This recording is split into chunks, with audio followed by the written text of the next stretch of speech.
ನಮ್ಮನ್ನು ಬಹಳವಾಗಿ ಪ್ರೀತಿ ಮಾಡುವ ನಮ್ಮ ತಂದೆ, ನಿಮ್ಮ ನಾಮಕ್ಕೆ ಸ್ತೋತ್ರ ಸ್ವಾಮಿ. ನಿನ್ನ ಕೃಪಾಸ್ತಲ್ಲಿ ನಮ್ಮನ್ನೇ ಒಪ್ಪಿಸ್ತೇವೆ. ವಾಕ್ಯವನ್ನು ಕೇಳೋ ಪ್ರತಿಯೊಬ್ಬರನ್ನು ಪವಿತ್ರಾತ್ಮ ನಿನ್ನ ಪ್ರಸನ್ನತೆ ನಡೆಸು.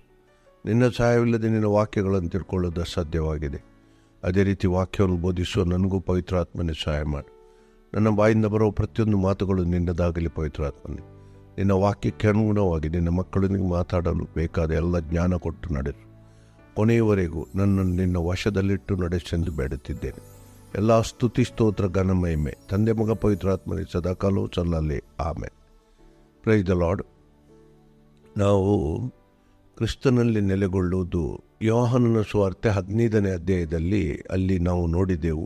ನಿಜವಾದ ದ್ರಾಕ್ಷ ಬಳ್ಳಿ ಕ್ರಿಸ್ತನಲ್ಲಿ ನೆಲೆಗೊಳ್ಳುವ ವಿಷಯದಲ್ಲಿ ನಾವು ಧ್ಯಾನಿಸ್ತಾ ಬಂದಿದ್ದೇವೆ. ಈಗ ಕ್ರಿಸ್ತನಲ್ಲಿ ನೆಲೆಗೊಳ್ಳುವುದರಿಂದ ನಮಗೆ ಉಂಟಾಗುವ ಆಶೀರ್ವಾದಗಳು ಏನು, ಇದರ ಬಗ್ಗೆ ನಾವು ಧ್ಯಾನಿಸ್ತಾ ಬಂದಿದ್ದೇವೆ. ಅದರ ಮುಂದುವರಿದ ಭಾಗವಾಗಿ ನಾವು ನೋಡೋಣ. ಇದೊಂದು ಭಾಳ ಅದ್ಭುತವಾದ ಪ್ರಕಟಣೆಯಾಗಿದೆ.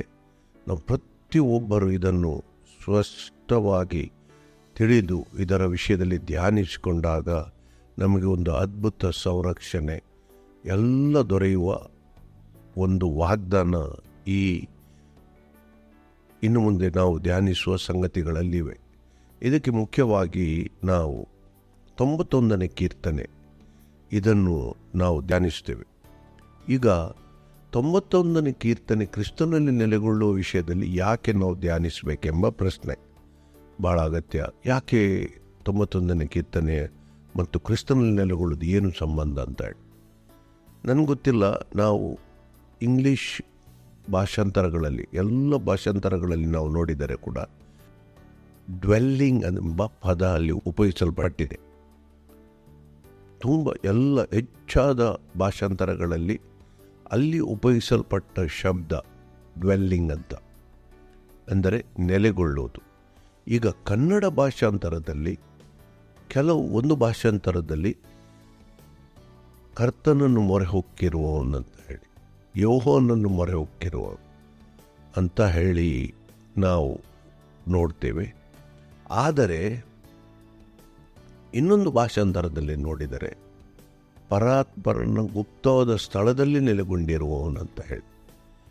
ಈಗ ಈ ನೆಲೆಗೊಂಡಿರುವ ವಿಷಯದಲ್ಲಿ ನಾವು ನೋಡಿದರೆ ನನಗೆ ಗೊತ್ತಿಲ್ಲ, ಕೊರೋನಾ ಬಂದ ಸಮಯದಲ್ಲಿ ನಮಗೆ ಬಂದ ಪ್ರಕಟಣೆಯ ಪ್ರಕಾರ ನಾವು 91ನೇ ಕೀರ್ತನೆಯನ್ನು ನಾನು ಎಲ್ಲರಿಗೆ ವಿವರವಾಗಿ ಅದನ್ನು ಹೇಳಿ ಅದರ ವಿಷಯದಲ್ಲಿ ನಾವು ನೋಡಿದ್ದೇವೆ. ಆ ಪ್ರಕಟಣೆ ಯಾಕೆಂದರೆ ಆ ಸಮಯದಲ್ಲಿ ನನಗೆ ಸಮಸ್ಯೆ ಉಂಟಾದಾಗ ನಾನು ದೇವರಲ್ಲಿ ಪ್ರಾರ್ಥನೆ ಮಾಡುವಾಗ ನನಗೆ ದೇವರು 91ನೇ ಕೀರ್ತನೆ ವಿಷಯದಲ್ಲಿ ಧ್ಯಾನಿಸಲಿಕ್ಕೆ ನನಗೆ ಆ ಅವಕಾಶ ಕೊಟ್ಟಾಗ ಅಲ್ಲಿ ಮೊದಲು ನಾನು ಇಂಗ್ಲೀಷ್ ಪದದ ವಿಷಯದಲ್ಲಿ ಡ್ವೆಲ್ಲಿಂಗ್ ಅಂತ ಹೇಳುವಾಗ ದೇವರು ನನಗೆ ತೋರಿಸಿಕೊಟ್ಟ ವಾಕ್ಯ ದೇವರಲ್ಲಿ ನೆಲೆಗೊಳ್ಳುವುದು ಅಂತ ಹೇಳಿ.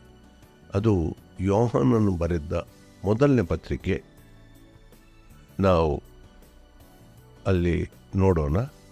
ನಾವು ಎಲ್ಲ ನೋಡಿ ಅಲ್ಲಿ ಹಿಬ್ರಿಯ ಪದ ಅಲ್ಲಿ ಬಳಕೆಯಾದ ಪದ ಯಾಶೇಬ್ ಅಂತ ಹೇಳಿ, ಅಂದರೆ ನೆಲೆಗೊಳ್ಳುವುದು ಅಥವಾ ಡ್ವೆಲ್ಲಿಂಗ್ ಎಂಬ ಪದ ಬಳಕೆಯಾಗಿದೆ. ಆದರೆ ಎಲ್ಲ ಭಾಷಾಂತರಗಳಲ್ಲಿ ಇದು ಕೀರ್ತನೆ ಹಳೆಯ ಒಡಂಬಡಿಕೆಯಲ್ಲಿ ಬರೆಯಲ್ಪಟ್ಟದ್ದು. ಈಗ ಹಳೆಯ ಒಡಂಬಡಿಕೆಯಲ್ಲಿ ಬರೆಯಲ್ಪಡುವಾಗ ದೇವರಲ್ಲಿ ನೆಲೆಗೊಳ್ಳುವ ವಿಷಯದಲ್ಲಿ ಹೆಚ್ಚು ವಾಕ್ಯಗಳು ಇಲ್ಲ. ನಾವು ಭಾಳ ಸ್ಪಷ್ಟವಾಗಿ ತಿಳ್ಕೊಳ್ಬೇಕು.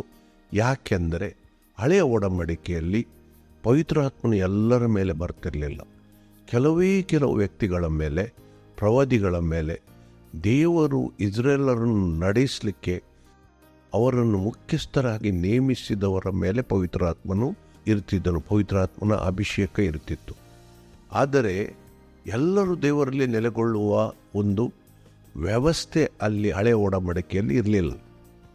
ಯಾಕೆಂದರೆ ನಾವು ಅದಕ್ಕೆ ಸರಿಸಮಾನವಾದ ಆಲೋಚನೆ ನಾವು ನೋಡಿದರೆ ದೇವರ ಪ್ರಸನ್ನತೆಯು ಮಂಜೂಷದಲ್ಲಿತ್ತು. ಅದು ಆಲಯದಲ್ಲಿ ಅತಿ ಪರಿಶುದ್ಧವಾದ ಸ್ಥಳದಲ್ಲಿ ದೇವರ ಪ್ರಸನ್ನತೆ ಇದ್ದ ಸ್ಥಳದಲ್ಲಿ ಯಾರು ಕೂಡ ಹೋಗ್ಲಿಕ್ಕೆ ಇರಲಿಲ್ಲ. ಕೇವಲ ಪ್ರಧಾನ ಯಾಜಕನು, ಮಹಾಯಾಜಕನು ಮಾತ್ರ ವರ್ಷದಲ್ಲಿ 1 ಸಾರಿ ಮಾತ್ರ ಹೋಗಬೇಕಿತ್ತು. ಎಲ್ಲ ಜನರ ಪಾಪ ಪರಿಹಾರಕ್ಕಾಗಿ ರಕ್ತವನ್ನು ತಗೊಂಡು.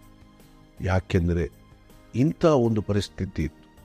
ಆದರೆ ಯಾವಾಗ ಯೇಸು ಕ್ರಿಸ್ತನು ಈ ಲೋಕಕ್ಕೆ ಮನುಷ್ಯನಾಗಿ ಬಂದು ನಮ್ಮ ಪಾಪಗಳಿಗೋಸ್ಕರ ಆತನು ಎಲ್ಲ ಕಷ್ಟಗಳನ್ನು ಅನುಭವಿಸಿ ರಕ್ತವನ್ನು ಸುರಿಸಿ ಪ್ರಾಣವನ್ನು ಕೊಟ್ಟನೋ, ಆ ಸಮಯದಲ್ಲಿ ಆ ಪರದೆ ಹರಿದು ಹೋಯಿತು. ದೇವರಿಗೆ ಪರಿಶುದ್ಧವಾದ ಸ್ಥಳ ಎಲ್ಲರಿಗೆ ತೆರೆಯಲ್ಪಟ್ಟಿತು. ಈಗ ಅಲ್ಲಿಂದ ನಾವು ಹೊಸ ಒಡಂಬಡಿಕೆಗೆ ಸಂಬಂಧಪಟ್ಟವರು, ಅಂದರೆ ದೇವರು ನಮ್ಮಲ್ಲಿಯೇ ಬಂದರು. ಈಗ ಅದಕ್ಕಾಗಿ ಕೊರಿಂಥದವರಿಗೆ ಬರೆದ ಪತ್ರಿಕೆಯಲ್ಲಿ ನಾವು ನೋಡ್ತೇವೆ, ನೀವು ದೇವರ ಆಲಯವಾಗಿದ್ದೀರೆಂದಲೂ ದೇವರಾತ್ಮ ನಿಮ್ಮಲ್ಲಿ ವಾಸ ಮಾಡ್ತಾನೆ ತಿಳಿಯೋದು ಎಂದು ಪೌಲನೇ ಹೇಳ್ತಾನೆ. ನಾವು ಅಪೊಸ್ತಲ ಕೃತ್ಯದಲ್ಲಿ 2ನೇ ಅಧ್ಯಾಯದಲ್ಲಿ ಅಲ್ಲಿ ಏನು ಹೇಳ್ತದೆ, ನಾನು ಎಲ್ಲರ ಮೇಲೆ ನನ್ನ ಆತ್ಮವನ್ನು ಸುರಿಸುವೆನು, ದಾಸದಾಸಿಯರ ಮೇಲೆ, ಎಲ್ಲರ ಮೇಲೆ ಅಂತ ಬರೆಯಲ್ಪಟ್ಟಿದೆ. ಯಾರ್ಯಾರು ಕ್ರಿಸ್ತನನ್ನು ನಂಬಿದರೆ ಅವರ ಎಲ್ಲರ ಮೇಲೆ ಆತ್ಮವು ಸುರಿಸಲ್ಪಟ್ಟಿದೆ. ಅಂದರೆ ಏನು? ಪವಿತ್ರಾತ್ಮನು ನಮ್ಮಲ್ಲಿ ವಾಸ ಮಾಡ. ಈಗ ಪವಿತ್ರಾತ್ಮನು ನಮ್ಮಲ್ಲಿ ನೆಲೆಗೊಂಡಿತ್ತು. ಈಗ ಆ ನೆಲೆಗೊಳ್ಳುವ ಪ್ರವೃತ್ತಿ ಹೊಸ ಒಡಂಬಡಿಕೆಯಲ್ಲಿ ನಾವು ನೋಡ್ತೇವೆ ಎಲ್ಲರಲ್ಲಿ. ಈಗ ಅದಕ್ಕೆ ಸಂಬಂಧಪಟ್ಟು ಈಗ ಅಲ್ಲಿ ನೋಡಿ, ಅಲ್ಲಿ ಒನ್ ವುಡ್ ವೆಲ್ ಅಂದರೆ ಯಾರೂ ದೇವರಲ್ಲಿ ಅಂತ ಬರೆದಿಲ್ಲ. ಅಲ್ಲಿ ದೇವರ ಶೆಲ್ಟರ್ ಅಥವಾ ದೇವರ ಒಂದು ಶೆಲ್ಟರ್ ಅಂದರೆ ಮನೆ ಅಥವಾ ಯಾವುದೇ ಒಂದು ಪ್ರದೇಶ, ದೇವರ ಪ್ರದೇಶ ಅಂತ ಹೇಳ್ತೇವೆ, ಅಲ್ಲಿ ನೆಲೆಗೊಂಡಿದ್ದವನಂತ ಬರೆದಿದೆ. ಯಾಕೆಂದರೆ ದೇವರಲ್ಲಿ ನೆಲೆಗೊಳ್ಳುವ ಒಂದು ವ್ಯವಸ್ಥೆ ಹಳೆಯ ಒಡಂಬಡಿಕೆಯಲ್ಲಿ ನಾವು ನೋಡ್ತಿರ್ಲಿಲ್ಲ. ಆದರೆ ಮೋಶೆ ಒಂದು ಕಡೆ ಮಾತ್ರ ಅದನ್ನು ಪ್ರಸ್ತಾಪಿಸಿದ್ದಾನೆ. ಹಳೆಯ ಒಡಂಬಡಿಕೆಯಲ್ಲಿ ನಾವು ಬೇರೆ ಎಲ್ಲಿ ಕೂಡ ಅಂತಹ ವಾಕ್ಯಗಳನ್ನು ನೋಡೋದಿಲ್ಲ. ಬೇಕಾದರೆ ನಾವು ನೋಡೋಣ. ಕೀರ್ತನೆ 27ನೇ ಕೀರ್ತನೆ 5ನೇ ಅಧ್ಯಾಯ ನೋಡಿ. 27ನೇ ಕೀರ್ತನೆ 5ನೇ ವಾಕ್ಯ. ಅಪಾಯ ಕಾಲದಲ್ಲಿ ಆತನು ನನ್ನನ್ನು ಗುಪ್ತ ಸ್ಥಳದಲ್ಲಿ ಅಡಗಿಸುವನು, ತನ್ನ ಗುಡಾರವೆಂಬ ಆಶ್ರಯ ಸ್ಥಾನದಲ್ಲಿ ನನ್ನನ್ನು ಭದ್ರಪಡಿಸುವನು. ಈಗ ಇಂಗ್ಲೀಷಲ್ಲಿ ಇಲ್ಲಿ ಕೂಡ ಡ್ವೆಲ್ಲಿಂಗ್, ತನ್ನ ಗುಪ್ತ ಸ್ಥಳದಲ್ಲಿ ಅಂತ ಬರೆಯಲ್ಪಟ್ಟಿದೆ. ಸೇಕ್ರೆಡ್ ಪ್ಲೇಸ್ ಅಂತ ಹೇಳಿ ಅಲ್ಲಿ ಅಂತ ಬರೆಯಲ್ಪಟ್ಟಿದೆ. ಅದೇ ರೀತಿ ನಾವು 61ನೇ ಕೀರ್ತನೆಗೆ ಹೋಗೋಣ. ಅಲ್ಲಿ ಕೂಡ ಇಲ್ಲಿ ಡ್ವೆಲ್ಲಿಂಗ್ ಎಂಬ ವಿಷಯದಲ್ಲಿ ಪ್ರಸ್ತಾಪಿಸಲ್ಪಟ್ಟಿದೆ. ಅಲ್ಲಿ ಕೂಡ ನಾವು ನೋಡೋಣ.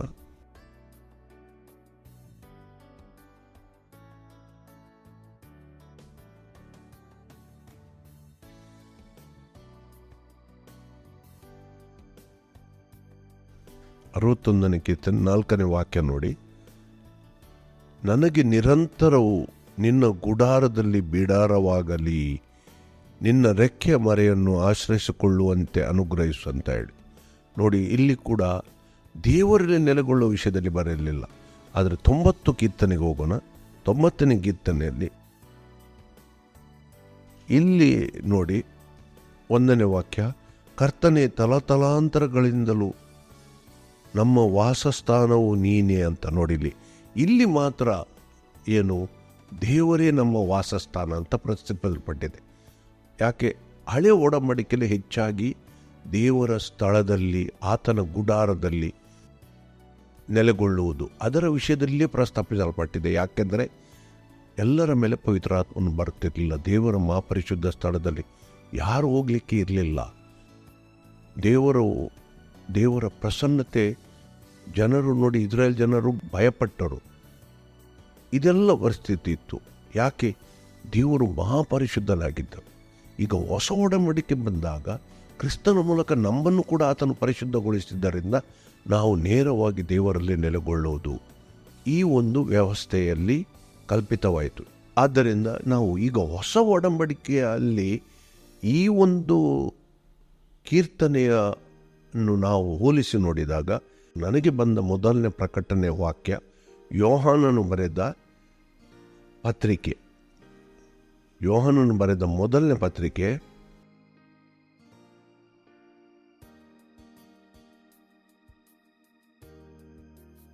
ಅಲ್ಲಿ 2ನೇ ಅಧ್ಯಾಯ 24ನೇ ವಾಕ್ಯ ನಾವು ನೋಡೋಣ.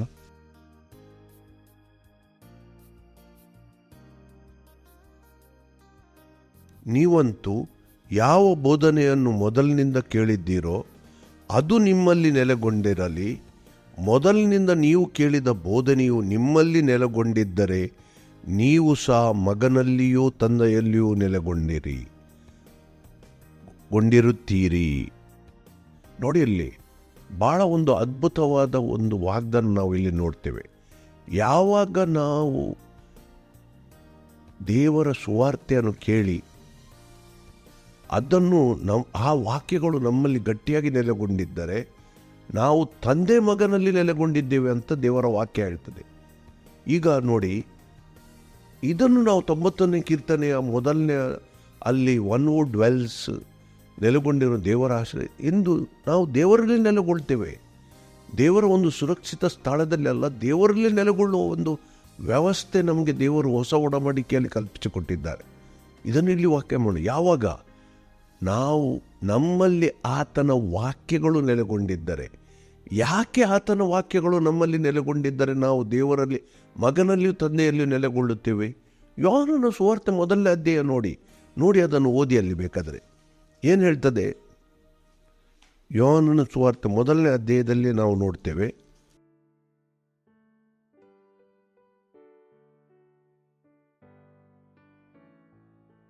ಒಂದನೇ ವಾಕ್ಯದಿಂದಲೇ ನಾವು ನೋಡೋಣ. ಅಲ್ಲಿ ಯೋಹಾನನು ಯೇಸುವನ್ನು ದೇವರ ವಾಕ್ಯದಲ್ಲಿ ಆಧಾರದಲ್ಲಿ ದೈವತ್ವದ ವಿಷಯದಲ್ಲಿ ಯೋಹಾನನು ಭಾಳ ಅದ್ಭುತವಾಗಿ ಮಾತಾಡಿದ್ದಾನಲ್ಲಿ ನೋಡಿ. ಆದಿಯಲ್ಲಿ ವಾಕ್ಯವಿತ್ತು, ವಾಕ್ಯವು ದೇವರ ಬಳಿಯಲ್ಲಿತ್ತು, ವಾಕ್ಯವು ದೇವರಾಗಿತ್ತು. ಆ ವಾಕ್ಯವೆಂಬವನು ಆದಿಯಲ್ಲಿ ದೇವರ ಬಳಿಯಲ್ಲಿದ್ದನು. ಆತನ ಮೂಲಕವಾಗಿ ಸಮಸ್ತ ಉಂಟಾಯಿತು. ಉಂಟಾಗಿರುವ ವಸ್ತುಗಳಲ್ಲಿ ಆತನಿಲ್ಲದೆ ಒಂದಾದರೂ ಉಂಟಾಗಲಿಲ್ಲ. ಆತನು ಜೀವ ಇತ್ತು, ಆ ಜೀವವು ಮನುಷ್ಯರಿಗೆ ಬೆಳಕಾಗಿತ್ತು. ಆ ಬೆಳಕು ಕತ್ತಲಲ್ಲಿ ಪ್ರಕಾಶಿಸುತ್ತದೆ, ಕತ್ತಲು ಅದನ್ನು ಮುಸುಕಲಿಲ್ಲ. ನೋಡಿ, ಅಲ್ಲಿ ಮತ್ತೆ ನಾವು 14ನೇ ವಾಕ್ಯಕ್ಕೆ ಬರೋಣ. ಆ ವಾಕ್ಯವೆಂಬವನು ನರಾವತಾರ ಎತ್ತಿ ನಮ್ಮ ಮಧ್ಯದಲ್ಲಿ ವಾಸ ಮಾಡಿದನು. ಈಗ ವಾಕ್ಯ ನೋಡಿ, ಆದಿಯಲ್ಲಿ ಅಂದರೆ ಯೇಸುವಿಗೆ ದೇವರ ವಾಕ್ಯವನ್ನು ಹೋಲಿಸುತ್ತದೆ. ಆದ್ದರಿಂದ ಆ ವಾಕ್ಯಗಳು ಯಾವತ್ತು ನಮ್ಮಲ್ಲಿ ನೆಲೆಗೊಂಡಿದ್ದೇವೋ ನಾವು ಮಗನಲ್ಲಿಯೂ ತಂದೆಯಲ್ಲೂ ನೆಲೆಗೊಂಡಿದ್ದೇವಂತ ದೇವರ ವಾಕ್ಯ ಸ್ಪಷ್ಟವಾಗಿ ಇರ್ತದೆ. ಈ ವಾಗ್ದಾನವನ್ನು ನಾವು ಗಟ್ಟಿಯಾಗಿ ಇಟ್ಟುಕೊಳ್ಬೇಕು. ಆಗ ನಮಗೆ 91ನೇ ಕೀರ್ತನೆಯ ಉಳಿದ ಎಲ್ಲ ವಾಗ್ದಾನಗಳಲ್ಲಿ ನಾವು ಪಾಲುಗಾರರಾಗಲಿಕ್ಕೆ ನಮಗೆ ಮೊದಲನೆಯ ಆ ಕಂಡೀಷನ್ ಅಥವಾ ಮೊದಲನೆಯ ಆ ಷರತ್ತು ಅನ್ವಯವಾಗುವುದು, ಅದನ್ನು ನಾವು ನೆರವೇರಿಸಿದಾಗೆ ಆಗ್ತದೆ. ಆದ್ದರಿಂದ ಭಾಳ ಅಗತ್ಯವಾಗಿ 91ನೇ ಕೀರ್ತನೆ ಧ್ಯಾನಿಸುವ ಮೊದಲು ನಾವು ಇವತ್ತು ಮೊದಲನೆಯ ವಾಕ್ಯ ಏನು? ದೇವರಲ್ಲಿ ನೆಲೆಗೊಳ್ಳುವುದು. ಇದನ್ನು ನಾವು ಭಾಳ ಅಗತ್ಯವಾಗಿ ಪ್ರತಿಯೊಬ್ಬರು ತಿಳ್ಕೊಳ್ಬೇಕು. ಯಾರು ದೇವರ ವಾಕ್ಯದಲ್ಲಿ ನೆಲೆಗೊಂಡಿದ್ದಾರೆ ಅವರು ಮಗನಲ್ಲಿಯೂ ತಂದೆಯಲ್ಲೂ ನೆಲೆಗೊಂಡಿದ್ದಾರೆ. ಈಗ ಪವಿತ್ರಾತ್ಮನಲ್ಲಿ ನಾವು ನೆಲೆಗೊಂಡಿದ್ದೇವೆ. ನಮಗೆ ಪವಿತ್ರಾತ್ಮನೆಂಬ ಮುದ್ರೆ ಹಾಕಲ್ಪಟ್ಟಿದೆ. ಆದ್ದರಿಂದ ಇಲ್ಲಿ ನಾವು ಸ್ಪಷ್ಟವಾಗಿ ಅದನ್ನು ನೋಡ್ತೇವೆ. ದೇವರಲ್ಲಿ ನೆಲೆಗೊಂಡಾಗ, ಈಗ ನಮ್ಮಲ್ಲಿ ವಾಕ್ಯಗಳು ನೆಲೆಗೊಂಡಿದ್ದರೆ ನಾವು ದೇವರಲ್ಲಿ ನೆಲೆಗೊಂಡಿದ್ದೇವೆ. ಆಗ ನಮಗೆ ದೇವರ ಎಲ್ಲ ಆ ವಾಗ್ದಾನಗಳು 91ನೇ ಕೀರ್ತನೆಯ ಎಲ್ಲ ವಾಗ್ದಾನಗಳು ನಾವು ಅದಕ್ಕೆ ಆ ವಾಗ್ದಾನಗಳಿಗೆ ಯೋಗ್ಯರಾಗ್ತೇವೆ. ಭಾಳ ಮೊದಲನೆಯದಾಗಿ ಈ ಕೀರ್ತನೆಯಲ್ಲಿ ಎಂಥ ಒಂದು ಅದ್ಭುತ ಕೀರ್ತನೆ ಇದನ್ನು ಎಲ್ಲ ದೇವಜನರು ಇದನ್ನು ಹೇಳ್ತಾರೆ. ಭಾಳ ಅರ್ಥಗರ್ಭಿತವಾಗಿ ಈ ವಾಗ್ದಾನಗಳು ನಾವು ತಿಳಿಯಬೇಕು. ಅಥವಾ ಈ ವಾಗ್ದಾನಗಳು ನಮ್ಮಲ್ಲಿ ನೆರವೇರಬೇಕಾದ್ರೆ ನಾವು ಮಾಡಬೇಕಾದ ಒಂದೇ ಒಂದು ಕೆಲಸ, ಉಳಿದ ಎಲ್ಲ ಕಾರ್ಯಗಳನ್ನು ದೇವರು ಮಾಡ್ತಾರೆ ನೋಡಿ. ಅದನ್ನು ನಾವು ಹಂತ ಹಂತವಾಗಿ ನಾವು ಅದನ್ನು ಧ್ಯಾನಿಸುವ. ದೇವರಲ್ಲಿ ನಾವು ನೆಲೆಗೊಂಡಾಗ ನಮಗೆ ಉಂಟಾಗುವ ಏನು ವಾಗ್ದಾನಗಳು ನೋಡೋಣ, ಹಂತ ಹಂತವಾಗಿ ನೋಡೋಣ. ಆದರೆ ಭಾಳ ಅಗತ್ಯವಾಗಿ ನಾವು ಮಾಡಬೇಕಾದ ಕಾರ್ಯ ಏನೆಂದರೆ ವಾಕ್ಯಗಳು ನಮ್ಮಲ್ಲಿ ನೆಲೆಗೊಂಡಿರು. ಭಾಳ ಅಗತ್ಯವಾಗಿ ತಿಳ್ಕೊಳ್ಳಿ. ಅದಕ್ಕಾಗಿ ದೇವರು ಯೋಶುವನಿಗೆ ಮೊದಲು ಕೊಟ್ಟ ಆಜ್ಞೆಯನ್ನು, ನನ್ನ ಧರ್ಮಶಾಸ್ತ್ರವು ಯಾವಾಗಲೂ ನಿನ್ನ ಬಾಯಲ್ಲಿರಲಿ. ಯಾಕೆ? ನಾವು ಬಾಯಿಂದ ಉಚ್ಚರಿಸುವಾಗ ನಮ್ಮ ಮನಸ್ಸಿನಲ್ಲಿ ಅದು ಮುದ್ರಿತವಾಗ್ತದೆ. ಈ ವಾಕ್ಯಗಳು ನಮ್ಮಲ್ಲಿ ಯಾವತ್ತೂ ನೆನಪಿನಲ್ಲಿ ಉಳಿದುಕೊಳ್ತದೆ. ಆಗ ಆ ವಾಕ್ಯಗಳು ನಮ್ಮಲ್ಲಿ ನೆಲೆಗೊಳ್ತವೆ. ಅದಕ್ಕಾಗಿ ನಾವು ಯಾವಾಗಲೂ ದೇವರ ವಾಕ್ಯಗಳನ್ನು ಪುನರುಚ್ಚರಿಸಬೇಕು. ನಾವು ಇದರ ವಿಷಯದಲ್ಲಿ ನಾನು ತುಂಬ ಮಾತಾಡಿದ್ದೇನೆ. ಅದಕ್ಕಾಗಿ ಭಾಳ ಅಗತ್ಯವಾಗಿ ಮೊದಲನೆಯ 91ನೇ ಕೀರ್ತನೆಯ ಪ್ರಾರಂಭ ಮಾಡುವ ಮೊದಲು ನಾವು ತಿಳ್ಕೊಳ್ಬೇಕಾದ ಸಂಗತಿ ಏನೆಂದರೆ, ನಮ್ಮಲ್ಲಿ ದೇವರ ವಾಕ್ಯವು ನೆಲೆಗೊಂಡಿದ್ದರೆ ನಾವು ದೇವರಲ್ಲಿ ನೆಲೆಗೊಂಡಿದ್ದೇವೆ. ನಾವು ಕ್ರಿಸ್ತನಲ್ಲಿಯೂ ದೇವರಲ್ಲಿಯೂ ನೆಲೆಗೊಂಡಿದ್ದೇವೆ. ಈಗ ದೇವರಲ್ಲಿ ನಾವು ನೆಲೆಗೊಂಡಾಗ ನಮಗೆ ಎಲ್ಲ ವಾಗ್ದಾನಗಳು ಅಲ್ಲಿ ನಮಗೆ ಕೊಡಲ್ಪಡ್ತವೆ. ಈಗ ನಾವು ಹಂತ ಹಂತವಾಗಿ ಅದನ್ನು ಧ್ಯಾನ ಮಾಡೋಣ. 91ನೇ ಕೀರ್ತನೆ ನೋಡಿ, ಇಲ್ಲಿ ಕನ್ನಡ ಭಾಷಾಂತರದಲ್ಲಿ ಪರಾತ್ಮನ ಮೊರೆ ಹೊಕ್ಕಿರುವನು ಅಂತ ಬರೆಯಿದೆ. ಇನ್ನೊಂದು ಭಾಷಾಂತರದಲ್ಲಿ ಪರಾತ್ಮನ ಗುಪ್ತವಾದ ಸ್ಥಳದಲ್ಲಿ ನೆಲೆಗೊಂಡಿರುವ ಅಂತ ಬರೆದಿದೆ. ನೋಡಿ, ಸರ್ವಶಕ್ತನ ಆಶ್ರಯದಲ್ಲಿ ಸುರಕ್ಷಿತನಾಗಿರುವನು. ಭಾಳ ಅಗತ್ಯವಾಗಿ ನಾವು ತಿಳ್ಕೊಳ್ಬೇಕು. ಇಲ್ಲಿ ನಾವು ಆತನ ಆಶ್ರಯದಲ್ಲಿ ಸುರಕ್ಷಿತವಾಗಿದೆ. ಯಾವಾಗ ನಾವು ದೇವರ ವಾಕ್ಯದಲ್ಲಿ ನೆಲೆಗೊಂಡಿದ್ದೇವ ಆಗ ನಾವು ದೇವರಲ್ಲಿ ನೆಲೆಗೊಂಡಿದ್ದೇವೆ. ಮತ್ತು ನಾವು ದೇವರಲ್ಲಿ ನೆಲೆಗೊಂಡಾಗ ನಾವು ದೇವರ ಆಶ್ರಯದಲ್ಲಿದ್ದೇವೆ. ಭಾಳ ಅಗತ್ಯವಾಗಿ ನಾವು ತಿಳ್ಕೊಳ್ಬೇಕು. ನೋಡಿ, ನಾವು ಪ್ರತಿಯೊಬ್ಬರು ರೆಫ್ಯೂಜ್ ಅಂತ ಬರೆದಿದೆ. ಅಲ್ಲಿ ಇಂಗ್ಲೀಷಲ್ಲಿ ರೆಫ್ಯೂಜ್ ಅಂತ ಅಂದರೆ ಏನು? ಆಶ್ರಯ. ಈಗ ನಾವು ರೆಫ್ಯೂಜೀಸ್ ಅಂತ ಹೇಳ್ತೇವೆ, ಆಶ್ರಯ ಹೊಂದಿದವರು. ಇದು ರೆಫ್ಯೂಜೀಸ್ ಯಾರಿಗೆ ಹೇಳ್ತೇವೆ? ಒಂದು ದೇಶದಲ್ಲಿ ಯಾವುದೇ ದೌರ್ಜನ್ಯಕ್ಕೆ ಒಳಗಾದ ಮನುಷ್ಯರು ಧಾರ್ಮಿಕ ಆಧಾರದಲ್ಲಿ ಅಥವಾ ಜಾತಿ ಆಧಾರದಲ್ಲಿ ಅಥವಾ ಮೈನಾರಿಟಿ ಅಂತ ಹೇಳ್ತೇವೆ, ಕಡಿಮೆ ಜನಸಂಖ್ಯೆ ಇರುವ ಈ ಜನಾಂಗವನ್ನು ಇನ್ನೊಂದು ಜನಾಂಗ ದ್ವೇಷ ಮಾಡಿದಾಗ ಅವರ ಮೇಲೆ ನಡೆಯುವ ದೌರ್ಜನ್ಯಗಳ ಆಧಾರದಲ್ಲಿ ಆ ಜನ ಇನ್ನೊಂದು ದೇಶಕ್ಕೆ ಹೋದಾಗ ಆ ದೇಶದಲ್ಲಿ ಜನರಿಗೆ ಒಂದು ಆಶ್ರಯ ಕೊಡ್ತದೆ. ಅನೇಕ ದೇಶಗಳು ಕೊಡ್ತವೆ. ಈಗ ನಮ್ಮ ದೇಶದಲ್ಲಿ ಕೂಡ ನಾವು ನೋಡ್ತೇವೆ, ಕುಶಾಲನಗರದಲ್ಲಿ ಟಿಬೇಟಿಯನ್ನರಿಗೆ ಒಂದು ಆಶ್ರಯ ಕೊಟ್ಟಿದೆ. ಆಶ್ರಯ ಕ್ಯಾಂಪ್, ಒಂದು ಸ್ಥಳವನ್ನು ಅವರಿಗೆ ಕೊಟ್ಟಿದೆ. ಅಲ್ಲಿ ಈಗ ನಮ್ಮ ದೇಶ ಆ ಜನರಿಗೆ ಆಶ್ರಯ ಕೊಟ್ಟಾಗ ಅಲ್ಲಿ ಬಂದು ಚೈನಾದವರು ಆ ಜನರಿಗೆ ತೊಂದರೆ ಪಡಿಸಲಿಕ್ಕೆ ಆಗೋದಿಲ್ಲ. ಟಿಬೇಟಲ್ಲಿಗೂ ಅವರು ಮಾಡ್ಬೋದು. ಯಾಕೆ? ಟಿಬೇಟ್ ದೇಶ ಚೈನಾದ ಆಡಳಿತಕ್ಕೆ ಒಳಪಟ್ಟದ್ದು. ಈಗ ಅಲ್ಲಿಯ ಟಿಬೇಟಿಯನ್ನರು ನಮ್ಮ ದೇಶದಲ್ಲಿ ಬಂದು ಆಶ್ರಯ ಪಡ್ಕೊಂಡಾಗ ಅವರಿಗೆ ರೆಫ್ಯೂಜೀಸ್ ಅಂತ ನಾವು ಹೇಳ್ತೇವೆ.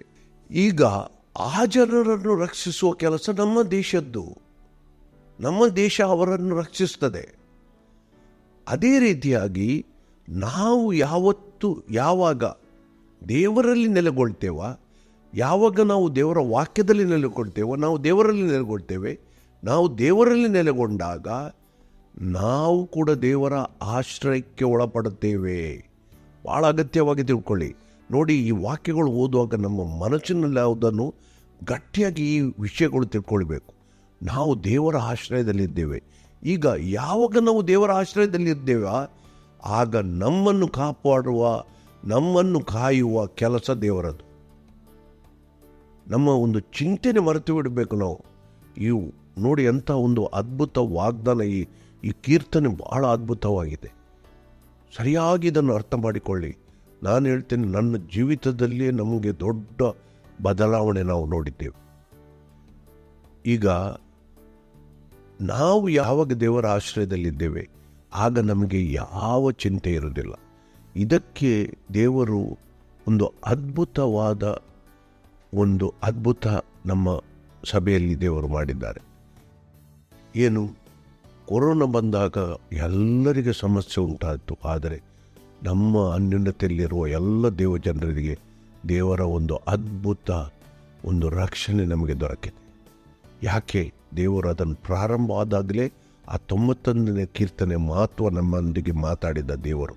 ಆತನು ನಂಬಿಗಸ್ತನು, ನಮ್ಮನ್ನು ಕಾಪಾಡಿದ.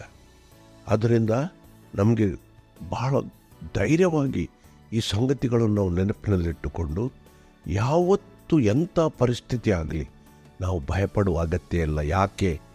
ಯಾಕೆಂದರೆ ಈಗ ನಾವು ದೇವರ ವಾಕ್ಯದಲ್ಲಿ ನೆಲೆಗೊಂಡವರಾದ್ದರಿಂದ ನಾವು ದೇವರಲ್ಲಿ ನೆಲೆಗೊಂಡಿದ್ದೇವೆ. ಈಗ ದೇವರ ವಾಕ್ಯದಲ್ಲಿ ನೆಲೆಗೊಂಡಿದೆ ಅಂತ ಹೇಳಿ ಅಲ್ಲಿ ಯೋಹನನ ಪತ್ರಿಕೆಯಲ್ಲಿ ಬರೆದಾಗ ಇಡೀ ಬೈಬಲ್ ನಿಮ್ಮಲ್ಲಿ ನೆಲೆಗೊಂಡಿದೆ ಅಂತ ಬರೆದಿಲ್ಲ. ದೇವರ ಎಲ್ಲ ವಾಕ್ಯಗಳು ನಿಮ್ಮಲ್ಲಿ ನೆಲೆಗೊಂಡರೆ ಅಂತ ಬರೆದಿಲ್ಲ.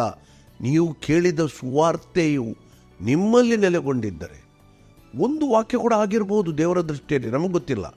ಹಾಗೆ ಅಂತ ಹೇಳೋ ಒಂದೇ ವಾಕ್ಯವನ್ನು ನಾವು ಖಾಲಿ ಬಾಯಾಟ ಮಾಡೋಣ ಅಂತ ಹೇಳಿ ಯೋಚಿಸುವುದಲ್ಲ. ನಮಗೆ ಸಮಯ ಸಿಕ್ಕಾಗ ದೇವರ ವಾಕ್ಯ ಧ್ಯಾನ ಮಾಡಿ ಅದನ್ನು ಉಚ್ಚರಿಸಿ ನಾವು ಆ ವಾಕ್ಯಗಳನ್ನು ನಮ್ಮಲ್ಲಿ ನೆಲೆಗೊಳಿಸೋ. ಎಷ್ಟು ಹೆಚ್ಚು ವಾಕ್ಯಗಳಲ್ಲಿ ನಾವು ನೆಲೆಗೊಳ್ತೇವೋ ಅಷ್ಟು ಹೆಚ್ಚು ಪವಿತ್ರಾತ್ಮನಲ್ಲಿ ನಾವು ನೆಲೆಗೊಳ್ತೇವೆ. ಅದಕ್ಕೆ ಅದು ಬೇರೆ ಪ್ರಸಂಗ ನಾವು ನೋಡಿದ್ದೇವೆ. ಎಫೆಸ ಮತ್ತು ಕೊಲೊಸ್ಸದವರಿಗೆ ಬರೆದ ಪತ್ರಿಕೆಯಲ್ಲಿ ಅದನ್ನು ನೋಡ್ತೇವೆ. ಆದ್ದರಿಂದ ಇಲ್ಲಿ ನಾವು ತಿಳ್ಕೊಳ್ಳೋದೇನು, ಯಾವಾಗ ನಾವು ದೇವರಲ್ಲಿ ನೆಲೆಗೊಂಡಿದ್ದೇವೋ ಆಗ ನಾವು ಒಂದು ದೇವರ ಆಶ್ರಯದಲ್ಲಿ, ನಾವು ರೆಫ್ಯೂಜೀಸಲ್ಲಿ, ಈಗ ಅಂದರೆ ಆಶ್ರಯ ಪಡೆದವರು. ಆಶ್ರಯ ಕೊಡುವವನು ಯಾರು?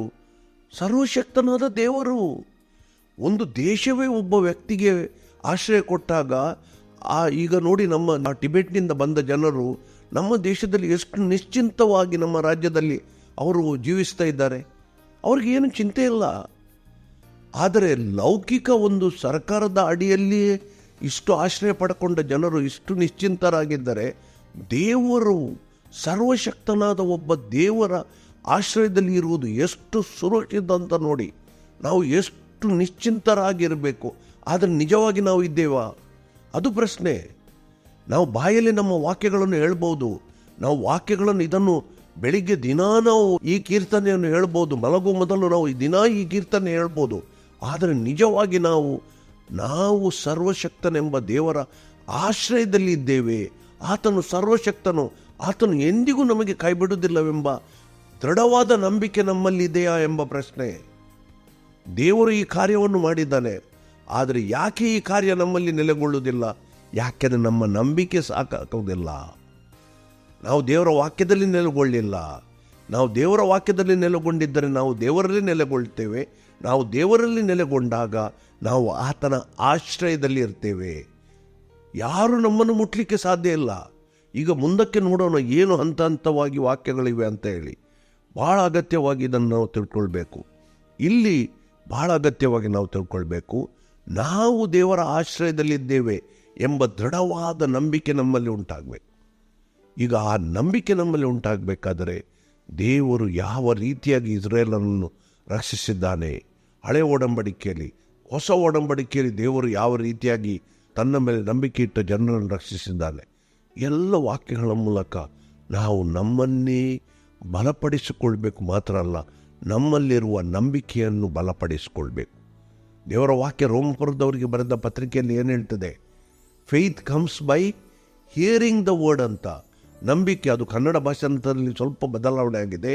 ಆದರೆ ಇಂಗ್ಲೀಷ್ ಭಾಷಾಂತರದ ಪ್ರಕಾರ ನೀವು ನೋಡಿದರೆ ನಂಬಿಕೆ ಯಾವಾಗ ದೇವರ ವಾಕ್ಯವನ್ನು ಕೇಳಿದಾಗ, ಯಾವಾಗ ನಾವು ದೇವರ ವಾಕ್ಯವನ್ನು ಗಟ್ಟಿಯಾಗಿ ಓದ್ತೇವೋ, ಆ ವಾಕ್ಯಗಳು ನಮ್ಮ ಕಿವಿಯಲ್ಲಿ ಬದ್ದು ನಮ್ಮ ಮನಸ್ಸಿನಲ್ಲಿ ನೆಲೆಗೊಂಡಾಗ ನಮ್ಮ ನಂಬಿಕೆ ಹೆಚ್ಚು ಹೆಚ್ಚು ಆಗ್ತಾ ಹೋಗ್ತದೆ. ಇದನ್ನು ನಾವು ಒಂದು ಪ್ರಸಂಗದಲ್ಲಿ ನೋಡಿದ್ದೇವೆ. ಆದ್ದರಿಂದ ಆತನು ಸರ್ವಶಕ್ತನಾದ ದೇವರು ಅಂತ ಹೇಳಿ ನೋಡಿ. ಅಲ್ಲಿ ಮುಂದಕ್ಕೆ ನೋಡೋಣ. ನಾನು ಯೆಹೋವನಿಗೆ ನೀನೇ ನನ್ನ ಶರಣನ್ನು ದುರ್ಗವು ಅಂತ ಹೇಳಿದೆವು. ನಮ್ಮ ದುರ್ಗ ಆತನೇ, ದೇವರು ಎಂಬ. ಇಲ್ಲಿ ನೋಡಿ, ಅಲ್ಲಿ ಕೀರ್ತನೆಗಾರನ ಹೇಳ್ತಾನೆ, ದೇವರೇ ನಮ್ಮ ಶರಣನ್ನು ದುರ್ಗವಾಗಿದ್ದೆ ಅಂತ ಹೇಳಿ. ಇದಕ್ಕೆ ಸಂಬಂಧಪಟ್ಟು ನಾವು ಸಾಮುವೇಲನ ಪುಸ್ತಕಕ್ಕೆ ಹೋಗೋಣ. ಸಾಮುವೇಲನ 2ನೇ ಪುಸ್ತಕ, ಅಲ್ಲಿ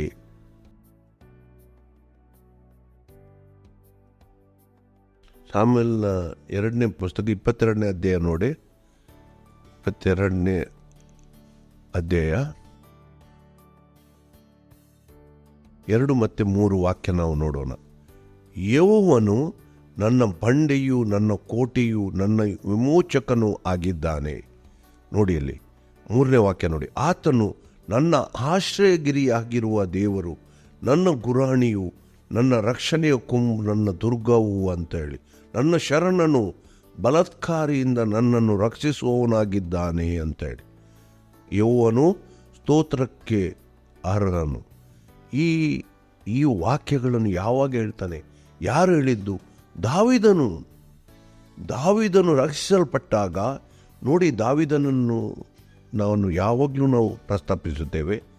ದೇವರು ದಾವೀದನನ್ನು ಇಸ್ರಾಯೇಲ್ ಅರಸನನ್ನಾಗಿ ಸಾಮುವೇಲನ ಮೂಲಕ ಅಭಿಷೇಕಿಸಿದ ನಂತರ ಅವನು 14 ವರ್ಷ ಸೌಲನಿಂದ ತಪ್ಪಿಸಿಕೊಳ್ಳಿಕ್ಕೆ ಕಾಡಿನಲ್ಲಿ ಓಡಬೇಕಾಯಿತು. ಎಲ್ಲವ ಭಯದ ವಾತಾವರಣದಲ್ಲಿ ದೇವರು ಅವನನ್ನು ಅದ್ಭುತ ರೀತಿಯಲ್ಲಿ ರಕ್ಷಿಸಿಕೊಂಡಾಗ ದಾವೀದನು ಈ ಕೀರ್ತನೆಯನ್ನು ಹೇಳಿದನು. ಇಲ್ಲಿ ಮಾತುಗಳನ್ನು ಹೇಳಿದನು. ಏನು? ಯೆಹೋವನು ನನ್ನ ಬಂಡೆಯು, ನನ್ನ ಕೋಟೆಯು, ನನ್ನ ವಿಮೋಚಕನೂ ಆಗಿದ್ದಾನಂತ. ಬಂಡೆ ಅಂದರೆ ಏನು? ಅದನ್ನು ಹೊಡಿಲಿಕ್ಕೆ ಸಾಧ್ಯ ಇಲ್ಲದ, ಅದನ್ನು ಭೇದಿಸಿ ಯಾವ ಶತ್ರು ಕೂಡ ಬರಲಿಕ್ಕೆ ಸಾಧ್ಯ ಇಲ್ಲದಂಥ ಗಟ್ಟಿಯಾದ ಬಂಡೆ ಅಂತ ದಾವೀದನು ಹೇಳ್ತಾನೆ. ನನ್ನ ಆಶ್ರಯಗಿರಿ ಅಂತ ಹೇಳಿ ದಾವೀದನು ಆ ಸಮಯದಲ್ಲಿ ಹೇಳ್ತಾನೆ. ಅದೇ ನಾವು ಚಿಂತನೆಗಳಿರಬೇಕು. ನಮ್ಮ ಜೀವಿತದಲ್ಲಿ ಎಂಥ ಕಷ್ಟಗಳು ಬರಲಿ, ಎಂಥ ಸಂಕಟಗಳು ಇರಲಿ, ನಾವು ಒಂದೇ ಒಂದು ಈ ಕೀರ್ತನೆಯ ಈ ಭಾಗದಲ್ಲಿ ಇಟ್ಟುಕೊಂಡು ನಾವು ನೆನೆಸಬೇಕು. ದೇವರು ನನ್ನ ಆಶ್ರಯ ಸ್ಥಾನ, ದೇವರು ನನ್ನ ರಕ್ಷಣೆಯ ಬಂಡೆ. ನೋಡಿ ಅಲ್ಲಿ ಪುನಃ ಕೀರ್ತನೆಗೆ ಹೋಗಿ ಅಲ್ಲಿ ಏನು ಹೇಳ್ತದೆ ನೋಡಿ, ಅಲ್ಲಿ 91ನೇ ಕೀರ್ತನೆ ನೋಡಿ. ಅಲ್ಲಿ ಯೆಹೋವನೇ ನನ್ನ ಶರಣನು, ನನ್ನ ದುರ್ಗವು ಅಂತ ಹೇಳಿ, ದೇವರು ನನ್ನ ದುರ್ಗ, ದೇವರೇ ನನ್ನ ಆಶ್ರಯಗಿರಿಯಾಗಿದ್ದಾನೆ ಅಂತ ಹೇಳಿ. ಆವಾಗ ನಾವು ಯಾವ ಭಯ, ಎಂಥ ಪರಿಸ್ಥಿತಿ ನಮ್ಮ ಜೀವಿತದಲ್ಲಿ ಇರಲಿ, ಎಂಥ ಕಷ್ಟಗಳು ಸಂಕಟಗಳು ಇರಲಿ, ನಮಗೆ ಒಂದು ಪರಿಸ್ಥಿತಿ, ಒಂದು ರೋಗದಲ್ಲೇ ನಾವು ಬಿದ್ದಿರಬಹುದು, ಈ ರೋಗ ವೈದ್ಯರು ಗುಣಪಡಿಸಲಿಕ್ಕೆ ಸಾಧ್ಯ ಇಲ್ಲದ ಎಂಬ ಪರಿಸ್ಥಿತಿಯಲ್ಲಿ ಇರಬಹುದು, ಅಥವಾ ನಮ್ಮಲ್ಲಿ ನಾವು ಒಂದು ಸಾಲದಲ್ಲಿ ಮುಳುಗಿರ್ಬೋದು, ಇದರಿಂದ ಹೊರಗೆ ಬರಲಿಕ್ಕೆ ನಮಗೆ ಸಾಧ್ಯ ಇಲ್ಲ ಎಂಬ ಪರಿಸ್ಥಿತಿ ಇರ್ಬೋದು. ಆದರೆ ಆ ಸಮಯದಲ್ಲಿ ನಾವು ಗಟ್ಟಿಯಾಗಿ ನಂಬಿಕೆ ಇಟ್ಟುಕೊಂಡು ಈ ಕೀರ್ತನೆಯ ಈ ಭಾಗದಲ್ಲಿ ನಾವು ನೆನೆಸ್ಕೊಂಡಾಗ, ನಾನು ದೇವರು ನನ್ನ ಆಶ್ರಯ ದುರ್ಗ, ಎಂಥ ಸಂಗತಿಗಳಿರಲಿ ನನ್ನನ್ನು ದೇವರು ಕೈ ಬಿಡೋದಿಲ್ಲ. ಕಷ್ಟಗಳು ಖಂಡಿತ ನಮಗೆ ಇರ್ಬೋದು, ಆದರೆ ಎಂದಿಗೂ ನಮ್ಮನ್ನು ನಾಶ ಆಗಲಿಕ್ಕೆ ಬಿಡದ ದೇವರಾಗಿದ್ದಾನೆ. ಆತನು ನಮ್ಮ ಆಶ್ರಯ ಸ್ಥಾನ ಆಗಿದ್ದಾನೆ. ಆದ್ದರಿಂದ ನೋಡಿ, ಇನ್ನೊಂದು ವಾಕ್ಯ ನಾವು ನೋಡೋಣ. ಕೀರ್ತನೆ ಇದಕ್ಕೆ ಸಂಬಂಧಪಟ್ಟು 144ನೇ ಕೀರ್ತನೆಗೆ ಹೋಗೋಣ.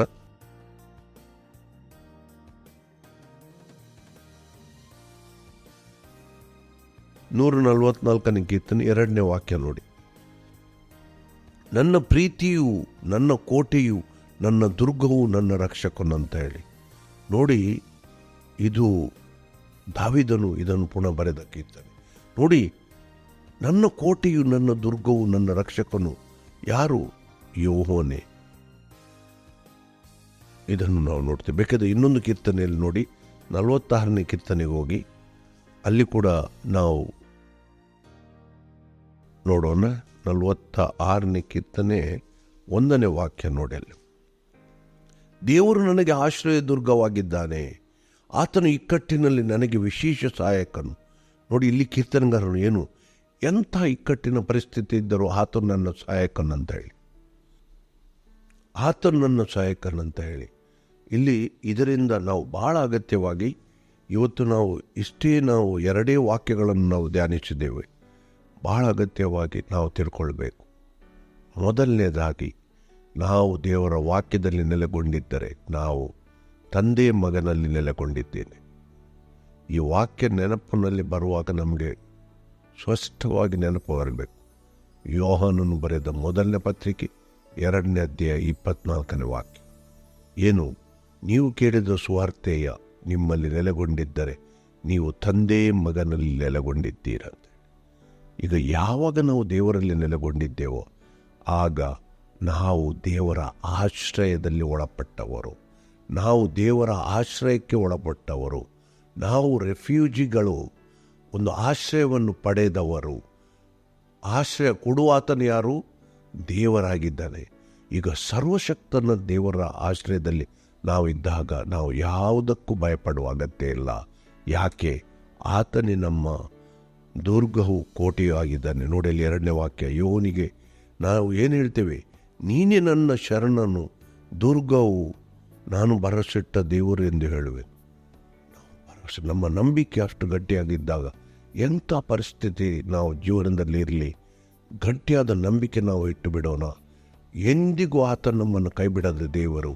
ಎಂಥ ಕಷ್ಟಕರ ಪರಿಸ್ಥಿತಿಯಿಂದ ಆತನು ನಮ್ಮನ್ನು ಬಿಡಿಸಿ ಕಾಪಾಡ್ತಾನೆ. ಇದು ನಾನು ಗಟ್ಟಿಯಾಗಿ ನಿಮಗೆ ಹೇಳುವ ವಾಕ್ಯ. ಯಾಕೆಂದರೆ ನನ್ನ ಜೀವಿತದಲ್ಲಿ ನಾನು ಇಂತಹ ಒಂದು ದೇವರ ಕೃಪೆಯನ್ನು ಅನುಭವಿಸಿದ್ದೆ. ಅದಕ್ಕಾಗಿ ಅಷ್ಟು ಧೈರ್ಯವಾಗಿ ನಿಮಗೆ ಹೇಳ್ತೇನೆ. ನೀವು ಯಾವ ಚಿಂತೆಯಲ್ಲಿ ಇದ್ದರೂ ಕೂಡ ನಿಮ್ಮ ಈ ವಾಕ್ಯಗಳನ್ನು ಗಟ್ಟಿಯಾಗಿ ನಿಮ್ಮಲ್ಲಿ ಇಟ್ಟು ಬಿಡಿ. ದೇವರು ನಿಮ್ಮನ್ನು ಎಂದಿಗೂ ಕೈ ಬಿಡುವುದಿಲ್ಲ. ನಮ್ಮನ್ನು ಕಾಪಾಡೋ ದೇವರಾಗಿದ್ದಾನೆ. ಆತನಿಗೆ ಯುಗ ಯುಗಾಂತರಗಳಲ್ಲಿ ಸ್ತುತಿ ಸ್ತೋತ್ರಗಳು ಸಲ್ಲಿಕೆಯಾಗಲಿ. ಆಮೇಲೆ